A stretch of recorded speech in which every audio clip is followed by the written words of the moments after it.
prenons d'ailleurs à l'instant la première thématique centrale de ce soir relative bien sûr au G5. Je ne sais même pas trop si on devrait continuer à parler du G5. Bref, nous sommes passés d'un G5 à un G0 avec notamment les sorties cette semaine du Tchad ou encore de la Mauritanie dans un communiqué conjoint rendu public ce 6 décembre 2023 par les présidents de la République islamique de Mauritanie, Mohamed Ould El Ghazouani, et de la République du Tchad, Mahamat Idriss Déby. Les deux partis ont ouvert la voie à une dissolution de l'alliance du G5 Sahel, ceci conformément bien sûr aux dispositions de la convention portant création du G5 Sahel, notamment en son article 20. Cette déclaration intervient quelques jours après seulement le retrait annoncé entre autres du Niger ou encore du Burkina Faso. En gros, pour résumer, la situation, nous sommes passés d'un G5 à un G4 en 2022 et du G4 à un G2 en 2023 et là, nous passons simplement du G2 au G0. Peut-être prendre le communiqué d'ailleurs dans son intégralité, tel que d'ailleurs rendu public par le Tchad ou encore la Mauritanie avec le concours de la réalisation communiqué conjoint de la République islamique de Mauritanie et de la République du Tchad.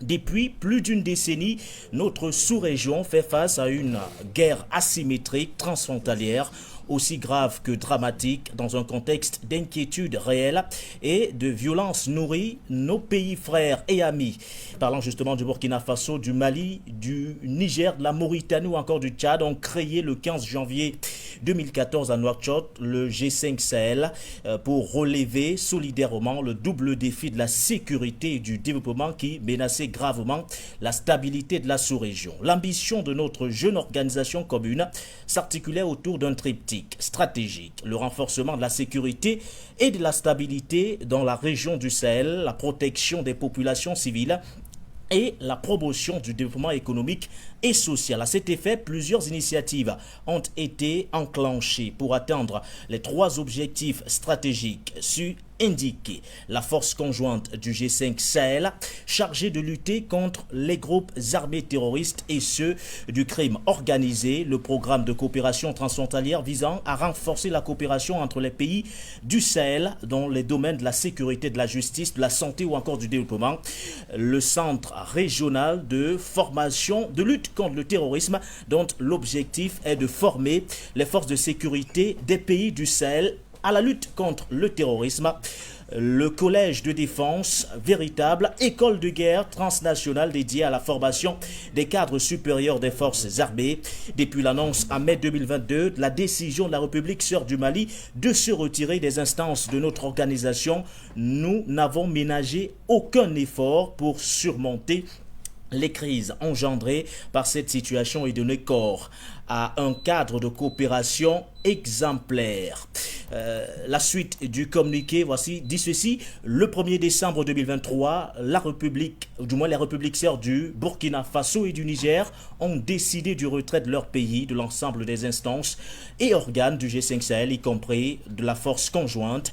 La République islamique de Mauritanie et la République du Tchad prennent acte et respectent la décision souveraine des républiques sœurs du Burkina Faso et du Niger. À cet effet, les gouvernements de la République islamique de Mauritanie, pays assurant la présidence en exercice du G5 Sahel, et de la République du Tchad, membres de cette organisation, tout en réaffirmant leur attachement aux idéaux de l'intégration régionale africaine et aux objectifs du G5 Sahel qui, malgré les difficultés et les différentes contingences, aura servi de mécanismes pertinents et d'instruments efficaces de coopération entre les forces armées et de sécurité de la sous-région, mettront en œuvre toutes les mesures nécessaires conformément aux dispositions de la Convention portant création du G5 Sahel, notamment en son article 20. Cependant, la République islamique de Mauritanie et la République du Tchad entendent poursuivre leurs efforts avec tous les pays du G5, ou du moins avec tous les pays du Sahel, pour relever les défis auxquels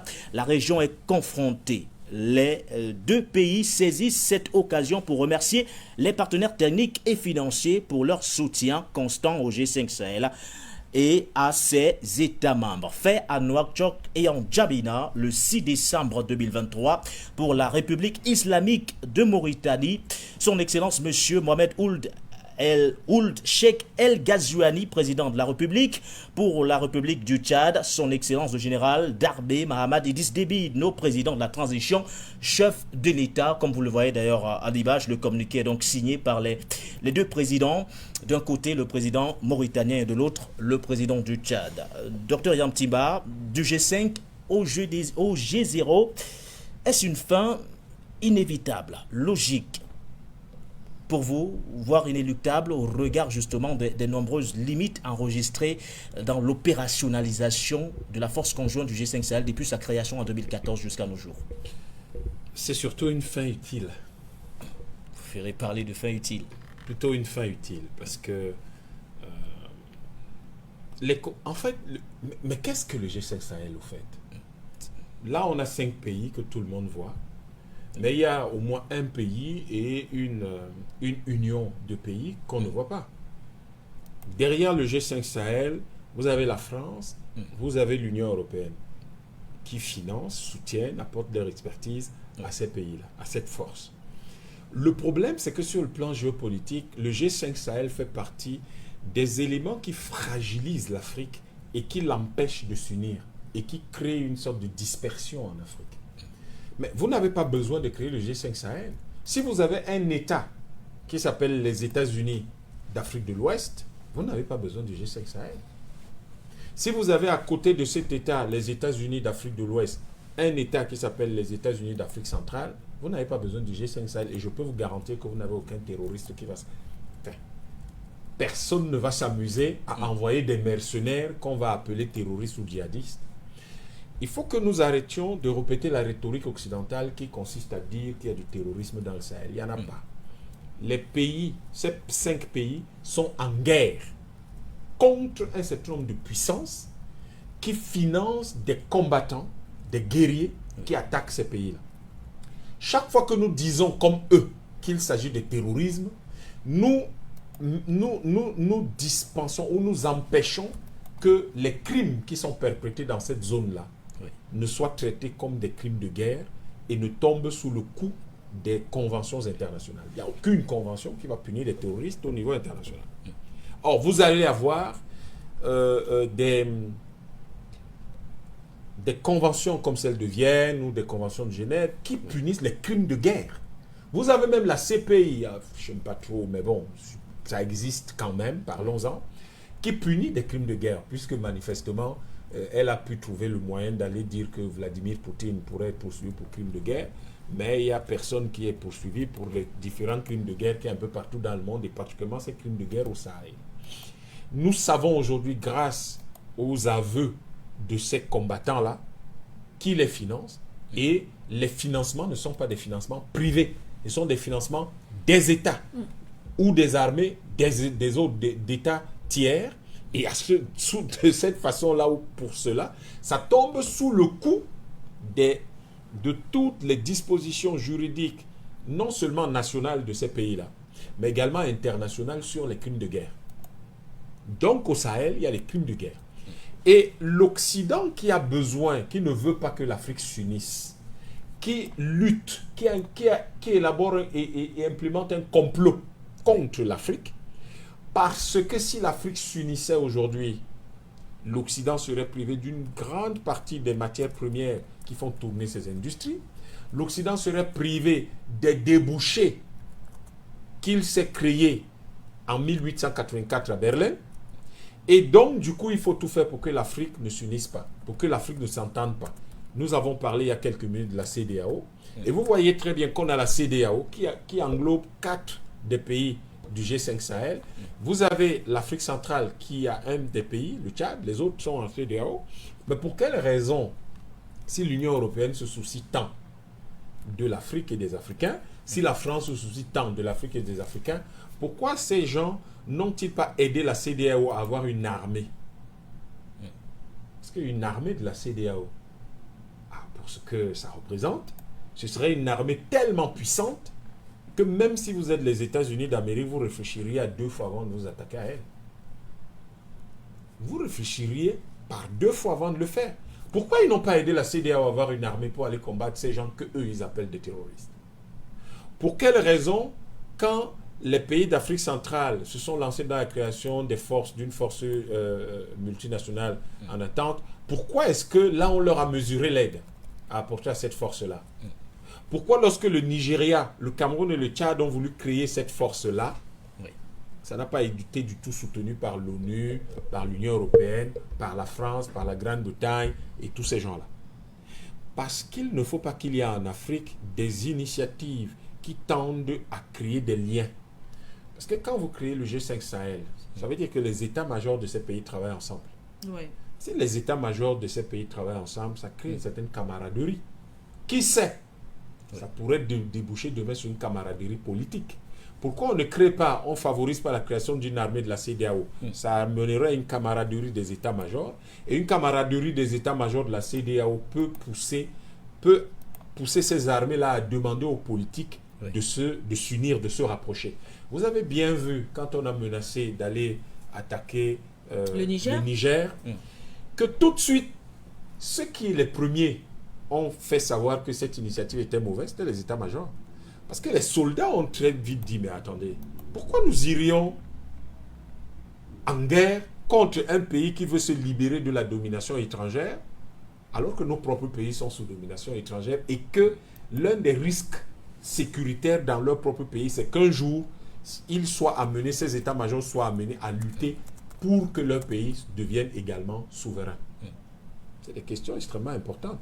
Donc, en fait, le fameux G5 Sahel, qui était tout simplement une autre centrale de renseignement gratuit pour la France et pour l'Union européenne sur l'Afrique, aujourd'hui, meurt tout simplement parce que vous avez effectivement 3 des membres qui sont devenus de vrais pays indépendants, de vrais pays souverains, qui se disent, mais attendez, on ne peut pas continuer à servir de source de renseignement pour ces gens-là, alors que nous nous aidons rien, alors que c'est eux qui sont en guerre contre nous. C'est quelque chose d'incroyable. Vous créez une plateforme grâce à laquelle votre bourreau, celui qui vous attaque, votre ennemi se renseigne sur vous. Voilà la situation du G5 Sahel. Et donc, du coup, vous me demandez, est-ce que c'est inexorable? Non, je vous ai dit, c'est utile. Utile parce que maintenant, vous avez la coalition militaire de l'AES, vous savez qu'à Kidal, les autres pays ont été impliqués. Vous avez cette coalition militaire qui permet donc aujourd'hui qu'il y ait des victoires stratégiques importantes de rupture qui soient obtenues. Et vous voyez que ça a poussé le Niger à faire partie de la force de l'Union européenne qui était stationnée dans son pays pour lutter soit dit en passant, contre des migrations, les immigrations illégales. Vous êtes loin là-bas à des milliers de kilomètres, vous voulez taper les gens qui sont à des milliers, qui ne voulaient pas qu'ils arrivent chez vous, il y a quand même un problème. Donc, vous parlez d'une fin utile. C'est une fin utile et nous espérons qu'elle ouvre effectivement la voie à une plus grande intégration en Afrique de l'Ouest, mais surtout entre l'Afrique de l'Ouest et l'Afrique centrale, puisque ça a permis au moins de voir une chose, c'est que le Sahel s'étend de l'Afrique centrale à l'Afrique de l'Ouest.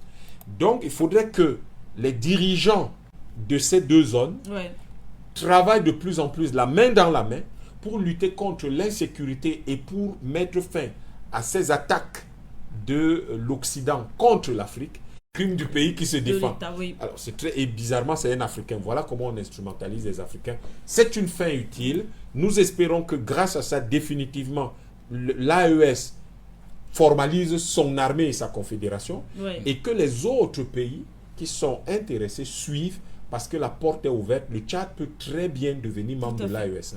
Donc, il faut qu'on avance plutôt et qu'on soutienne par tous les moyens cette dissolution-là. N'oubliez surtout pas de vous abonner et d'activer la cloche de notification pour ne rater aucune de nos prochaines vidéos.